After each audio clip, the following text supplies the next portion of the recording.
நம்ம நாடு இன்னொரு லாக்டவுனை நோக்கி போய்கிட்டு இருக்குன்னு சொல்ல முடியாது. கிட்டத்தட்ட லாக்டவுன் அறிவித்த மாதிரி தான். அதாவது இந்த முறை லாக்டவுன் எப்படி அப்படின்னா, நம்ம நரேந்திர மோடி என்ன பண்ணியிருக்காருன்னா, நாங்கள் லாக்டவுன்னு சொல்ல மாட்டோம், ஆனால் அதையெல்லாம் உணர்ந்து அந்த லாக்டவுன் டைமில் நீங்கள் எப்படி கட்டுப்பாடாக இருந்தீங்களோ, எப்படி உங்களுடைய சந்தோஷத்தை எல்லாம் சுருக்கிக்கிட்டு இருந்தீங்களோ அதே மாதிரி இருங்க அப்படின்னு நரேந்திர மோடி ஒரு 7 விஷயங்களை சொல்லியிருக்கிறார். நேற்று தெலுங்கானா போயிருந்த நரேந்திர மோடி அங்கே ஒரு ரேலியில் கலந்துக்கிட்ட போது தான் இந்த விஷயத்த சொல்லியிருக்கிறார். என்னென்ன தெரியுமா? அவர் சொன்ன விஷயங்கள் வந்து முடிஞ்ச வரைக்கும் ஒர்க் ஃப்ரம் ஹோமை பண்ண பாருங்கள். எந்த அளவுக்கு உங்களால் ஒர்க் ஃப்ரம் ஹோம் பண்ண முடியுமோ அதையெல்லாம் செய்யுங்க அப்படின்னு ஒரு விஷயத்த சொல்லியிருக்காரு. ஓகே, இது கூட நாம் ஒத்துக்கலாம். அடுத்தது என்ன சொல்கிறார் அப்படின்னா, தங்கம் வாங்கிறத ஒரு வருஷத்துக்கு குறைச்சிக்கங்க, தங்கம் வாங்குறத கிட்டத்தட்ட நிறுத்திக்கங்க அப்படின்னு நரேந்திர மோடி சொல்கிறார். ஏன் தங்கம் வாங்குறத நிறுத்த சொல்கிறார் அப்படின்னா, அதுக்கு காரணம் இருக்குது. அதெல்லாம் நான் பின்னாடி வரேன். ஏன் இந்த மாதிரி ஒரு லாக்டவுன் அல்லாத ஒரு லாக்டவுனை வந்து நரேந்திர மோடி அறிவிச்சிருக்கார் அப்படின்றத நான் சொல்கிறேன். ரெண்டாவது, தங்கம் ஒரு வருஷத்துக்கு வாங்காதீங்க அப்படின்னு சொல்லிட்டாரு. மூணாவது என்ன சொல்லியிருக்காருன்னா, மெட்ரோ பப்ளிக் டிரான்ஸ்போர்ட்டை யூஸ் பண்ணுங்கள், உங்களுடைய ப்ரைவேட் வாகனங்களே அதிகமாக யூஸ் பண்ணாதீங்க அப்படின்னு அவர் சொல்லியிருக்கிறார். சரி, இது கூட ஓகே. ஆனால் இதுலேயும் சில பிரச்சனைகள் இருக்குது. அதையெல்லாம் நான் சொல்கிறேன்.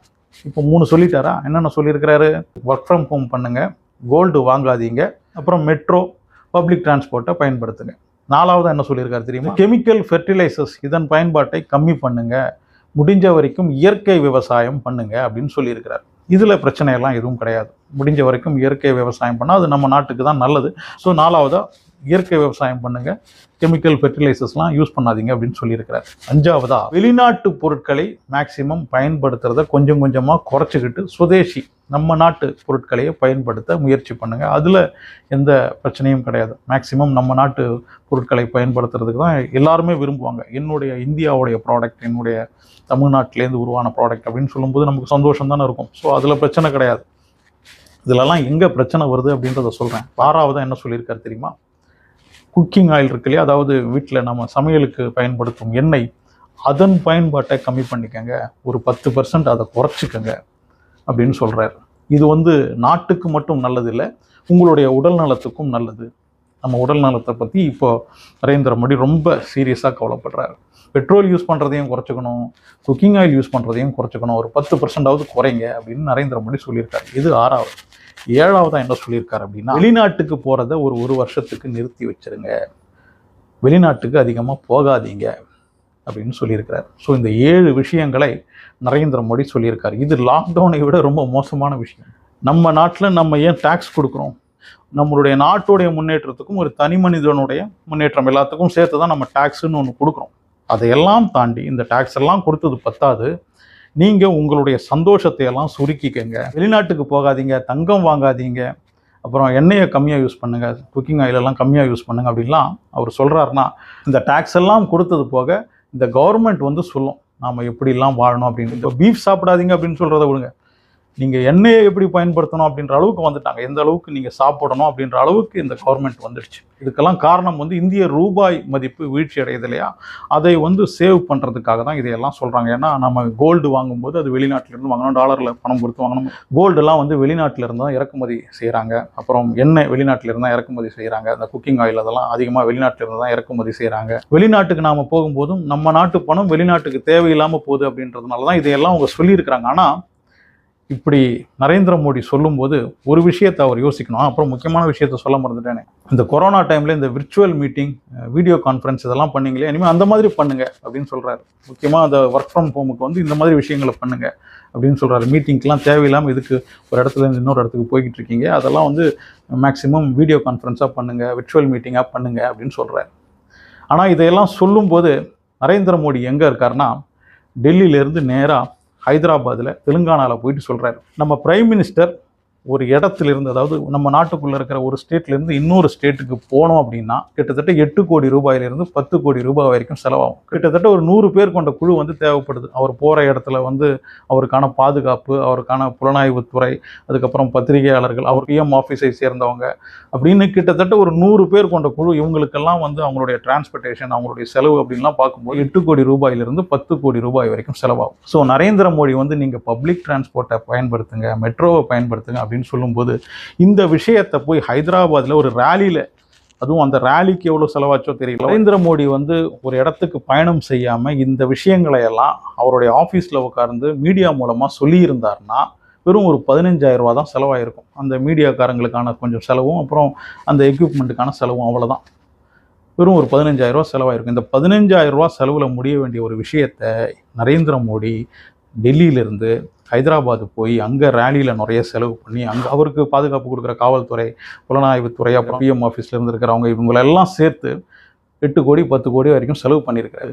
நாட்டு மக்களுக்கு அந்த நாட்டின் தலைவர் வந்து ஒரு உத்தரவிடும்போது முதல்ல அதுக்கு உதாரணமாக அவரே இருந்து காட்ட வேணாமா? அது மட்டும் கிடையாது. இந்த ஒரு விஷயம் கிட்டத்தட்ட ஒரு ஹிண்ட்டை வந்து எலெக்ஷனுக்கு முன்னாடியே அவர் கொடுத்துருந்தார். ஒரு மாதத்துக்கு முன்னாடியே இந்த மாதிரி நம்ம நாடு வந்து ஒரு பிரச்சனையை நோக்கி போய்கிட்டு இருக்கு. நாடு வந்து அவ்வளவு பெரிய ஒரு பிரச்சனையை நோக்கி போய்கிட்டு இருக்கும்போது இந்த எலெக்ஷனில் பிஜேபி செலவு பண்ண அளவுக்கு வேற எந்த ஒரு கட்சியும் செலவு பண்ணல. அந்த அளவுக்கு ஆர்ப்பாட்டமாக இந்த எலெக்ஷனை வந்து அவ்வளவு லேவிஷாக செலவு பண்ணாங்க.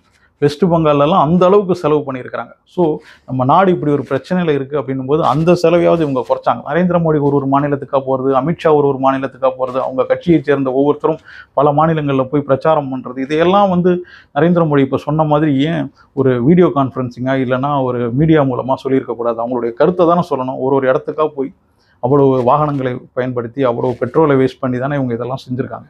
இவங்க நம்ம டேக்ஸ் பணத்தில் லாவிஷாக செலவு பண்ணுவாங்களாம். ஆனால் நாம் வந்து எண்ணெய் சாப்பிடக்கூடாது, தங்கம் வாங்கக்கூடாது, வெளிநாட்டுக்கு போகக்கூடாதுன்னு அப்படின்னு இவங்க நமக்கு வந்து உத்தரவிடுவாங்க. நம்ம கட்டுப்பாடாக இருக்கணும். நம்ம எல்லா விதமான டேக்ஸையும் இவங்களுக்கு கொடுக்கணும். அதையும் தாண்டி நாம் வந்து நம்மளுடைய சந்தோஷத்தை எல்லாம் சுருக்கிக்கணும். நாம் வந்து அவங்களுடைய கட்டளைக்கு இணங்க நம்ம வாழணும்.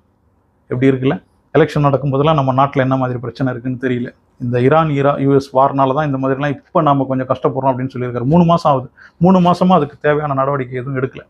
இப்போ வந்து மக்கள்கிட்ட நீங்கள் வந்து கொரோனா டைமில் எப்படி இருந்தீங்களோ அந்த மாதிரி இருங்க. அதை விட மோசமாக சொல்லியிருக்கிறார். பிஜேபி கவர்மெண்ட்டால் ஒழுங்காக இந்த நாட்டை வந்து வழிநடத்தி செல்ல முடியல அப்படின்றதுக்காக இந்த நாட்டு மக்கள் மீது எவ்வளவு பெரிய சுமைகளை எல்லாம் இறக்குறாங்க பாருங்கள்.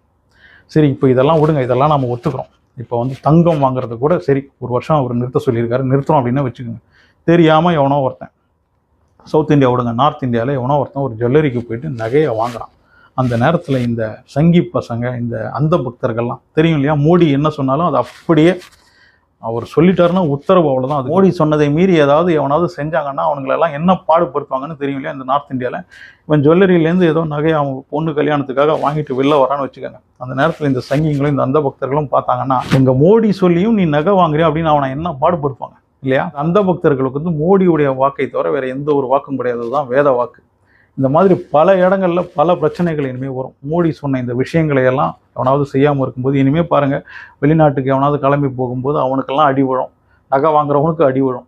கொஞ்சம் அதிகமாக எங்கேயாவது ஹோட்டலில் எண்ணெய் அதிகமாக யூஸ் பண்ணி அவனாவது சமையல் பண்ணான்னா அவனுக்கு அடி விழும். இந்த மாதிரி பல பிரச்சனைகள் நடக்கும். அதுக்கப்புறம் எனக்கு இருக்கிற இன்னொரு டவுட் என்னென்னா, இந்த ஜுவல்லரிலாம் இப்போதைக்கு வாங்காதீங்க, அதாவது நகையெல்லாம் வாங்காதீங்க அப்படின்னு சொல்லியிருக்கிறாரு. நம்ம நாட்டுடைய அந்த ருப்பியுடைய ஸ்டெபிலிட்டிக்காக. ஓகே, சரி. நம்ம நாட்டில் ஒரு வருஷத்துக்கு 6 லட்சம் கோடி ரூபாய் அளவுக்கு நகை வாங்குறாங்க.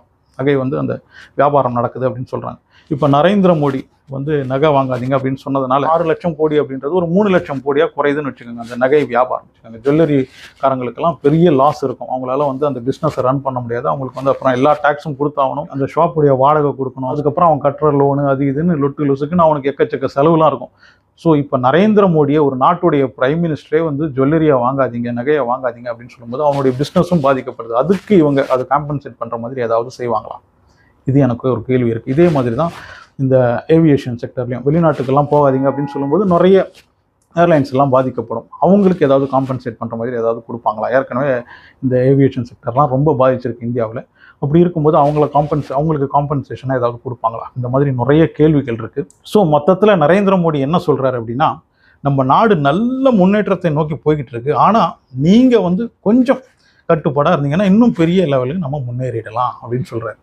எந்த அளவுக்கு கட்டுப்பாடு தெரியுது இல்லையா? எண்ணெய்லாம் சாப்பிடக்கூடாது, ஜுவல்லரி வாங்கக்கூடாது, வெளிநாட்டுக்கு போகக்கூடாது. இப்போ பெட்ரோலுடைய விலையை வந்து கிட்டத்தட்ட 150 ரூபா ஆக்க வேண்டிய நிலைமையில் நம்ம நாடு இருக்குது. ஆனால் அதை இவங்க ஏற்ற மாட்டாங்க. அதை ஏற்றினா வந்து அது பிஜேபியோடைய கவர்மெண்ட்டுக்கு அசிங்கம் இல்லையா? அதனால் வந்து நீங்கள் கட்டுப்பாடாக இருங்க, நீங்கள் கஷ்டப்பட்டுக்கங்க, ஆனால் நாங்கள் விலை ஏற்ற மாட்டோம். நீங்கள் வந்து ஏதாவது டிரான்ஸ்போர்ட்டை பயன்படுத்தி போங்க, நீங்கள் வந்து வீட்டை விட்டு வெளியில் போகாதீங்க, நீங்கள் ஒர்க் ஃப்ரம் ஹோம் பண்ணுங்கள், நீங்கள் எண்ணெய் கம்மியாக சாப்பிடுங்க, இதெல்லாம் நீங்கள் பண்ணிக்கோங்க. ஆனால் நாங்கள் பெட்ரோல் விலையை ஏற்ற மாட்டோம். ஒரு 2 வருஷம் கழிச்சு இவ்வளோ பெரிய பிரச்சனைகளையும் நாங்கள் பெட்ரோல் விலையை ஏற்றல பாருங்க அப்படின்னு அந்த கவர்மெண்ட் வந்து அப்போ வந்து சொல்லும். அப்போ நரேந்திர மோடி வந்து மேடையில் வந்து சொல்லுவார்.